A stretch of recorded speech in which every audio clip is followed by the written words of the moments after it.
નમસ્કાર મિત્રો, હું છું કુલદીપ ભટ્ટ. આજ રોજ ફરી એકવાર એક નવા મુદ્દા સાથે આપની સમક્ષ આવ્યો છું.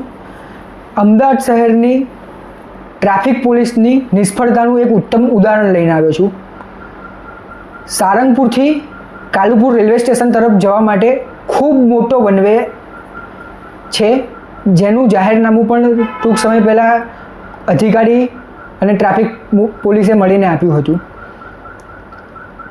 આ જાહેરનામામાં સારંગપુરથી કાલુપુર માટે વન વે કરેલો છે તેવું હતું, અને ત્યારબાદ સવારના 3 વાગ્યાથી તો સવારના 8 વાગ્યા સુધી, એટલે કે વહેલી સવારે 3 વાગ્યાથી તો સવારના 8 વાગ્યા સુધી ખૂબ મોટી મોટી ટ્રેનો અલગ અલગ શહેરોમાંથી અમદાવાદ કાલુપુર ખાતે આવે છે, અને મોટી મોટી બસો, મોટા મોટા ટ્રકો જે પણ અમદાવાદમાં પ્રવેશે છે તે પણ કાલુપુરના રૂટથી આવે છે.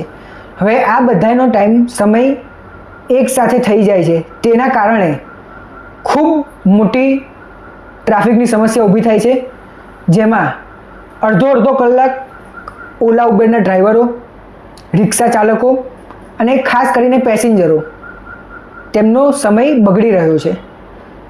તો હું અમદાવાદ શહેરની ટ્રાફિક પોલીસને એક આવેદન કરું છું આ વિડીયોના મારફતે કે આપ અમદાવાદની બહારથી જે બસો અને ટ્રકો અંદર પ્રવેશી રહી છે અને ખાસ કરીને કાલુપુરના રૂટ ઉપર આવી રહી છે, તેને સદંતર ધોરણે બંધ કરવામાં આવે, તેથી પ્રજા પણ સુખી થાય અને શાંતિથી ટ્રાફિક પર જળવાઈ રહે. તે માટે હું આપને આ વિડીયો મારફતે રજૂઆત કરું છું. જય હિન્દ, જય ભારત.